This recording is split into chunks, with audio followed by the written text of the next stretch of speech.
Nitong Sunday lang ay maaga akong bumangon kasi may duty ko sa church. Yung OOTD ko for today galing pa sa Shopee. Color black raw yung damit na isusot kaya napabili pa ako.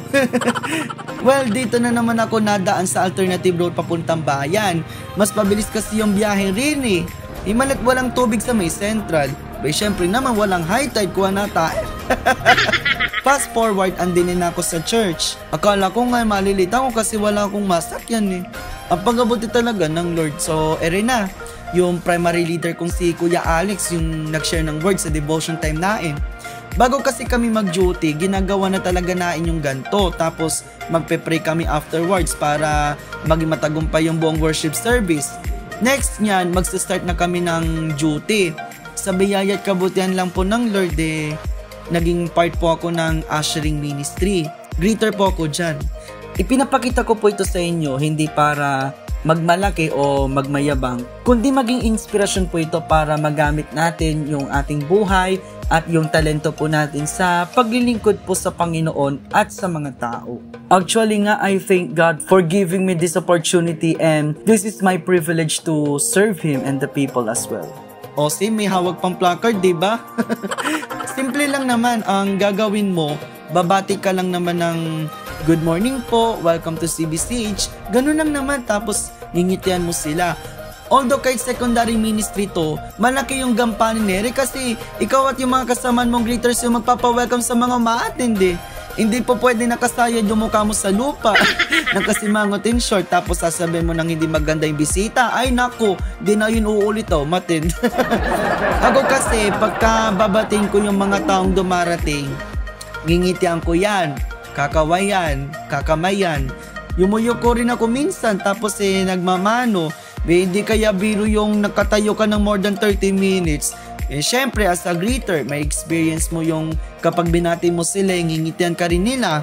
Kulang na nga lang, malagas na yung mga ngipin ko kababatit ka ngingiti. Kasi alam niya naman ako masyadong jolly. Tapos yung iba kakawayan ka, kaya naman hindi ka papansinin. Minsan nga may nabate ko pero dinedma lang ako nagtampo. Baka hindi ka na siguro narinig self, ikaw naman. Saka isa pa, makikita mo talaga kung sino yung mga early bird. Nung nag-start na yung worship, talaga nakikisabay ako kahit na on duty ako. Off duty na ako after ng praise and worship. Nagkaroon din ng School of Leaders to Recognition. Sabi ko nga sa sarili ko, sana makasama na ako sa susunod. Di ba kasi ako makagraduate? Kasama ko na rin pala si Mama at Papa. Si Mama naman yung mag-a-usher sa second service. Sunod, si Brother Ed Serapio naman yung speaker sa worship. Ay rin pinakanta pa nga kami para magising yung diwanain eh. Napakal at kahanggang sa ating pamasin, ang nagkakaisa, laging sama-sama na magkakapatid.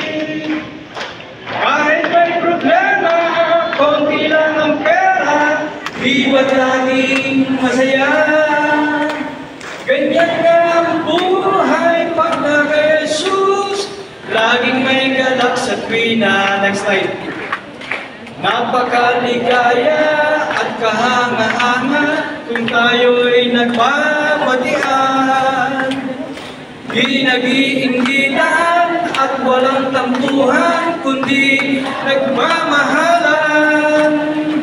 Kay sarap magpuri, kay sarap umawit sa Diyos nating Ama. Dinipon niya tayo na magkalapit upang magkasama-sama. Maraming salamat po sa pagkinahan.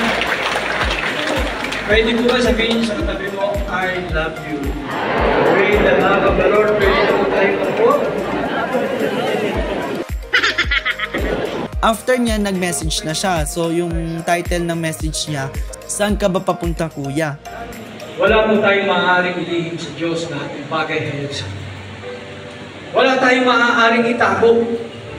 Kahit isiksik mo sa pinakamalalim, ibaon mo sa ilalim ng lupa, hindi natin maitatago sa Kanya.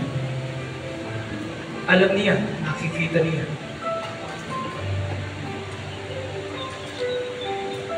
Pagdating po ng huling araw, tayo harap sa Kanya. Haharap tayo sa kanyang hukuman. Ano yung ipagsusulit natin sa kanya? Ano yung sasabihin natin sa kanya? Masasabi ba natin ang tapat sa kanya? Lord, naglingkod po ako sa iyo. Lumakad po ako sa katuwiran. Lord, sumunod po ako sa iyo. Nagpasakop ako sa iyo. Lord, ginawa ko po yung ipinagagawa mo. Humayo po ako. Ipinangaral ko ang mabuting balita ng kaligtasan. Sana po masabi natin yan sa kanya.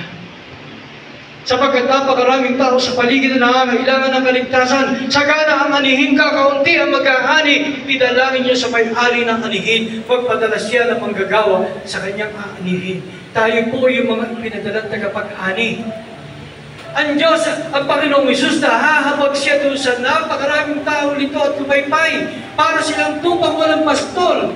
Maaaring yung mga tao nito at lumaypay, kapatid mo, asawa mo, anak mo, magulang mo, kamag-anak mo, kaibigan mo, kumpare mo, kaeskwela mo.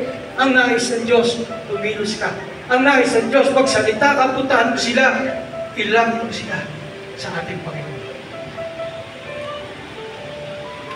Pagkayari ng message, si Tito Obet naman yung nag-lead ng prayer sa tithes and offering. Tapos ayun na, victory worship na.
Kaya para sa mga gusto na maging part ng Greeters Like Me sa Ushering Ministry, you may ask your cell leader or network leader para ma-help ka nila. Dinig ka masasanay na bumati sa lahat ng tao, bata, matanda, kahit sino. And yun naman talaga dapat yung ginagawa natin bilang magkakapatid kay Lord, diba? Nagbabatian tayo kasi we are in one body of Christ. Tapos magkakapamilya tayo, magkakapatid kay Kristo. So, that's it for my kwento sa Charles Stories. Pagka 500 na po yung followers and subscribers natin sa Facebook at YouTube, ay nako, pipili tayo kung sino yung makakatanggap ng reward. Kung ako sa iyo, panoorin mo na rin tapos i-share mo na, matutuwa pa ako sa iyo. Tari na nga po kahit baka nabana ko pa po kayo sa mga gawaing bahay ninyo. Ingat po palagi and God bless.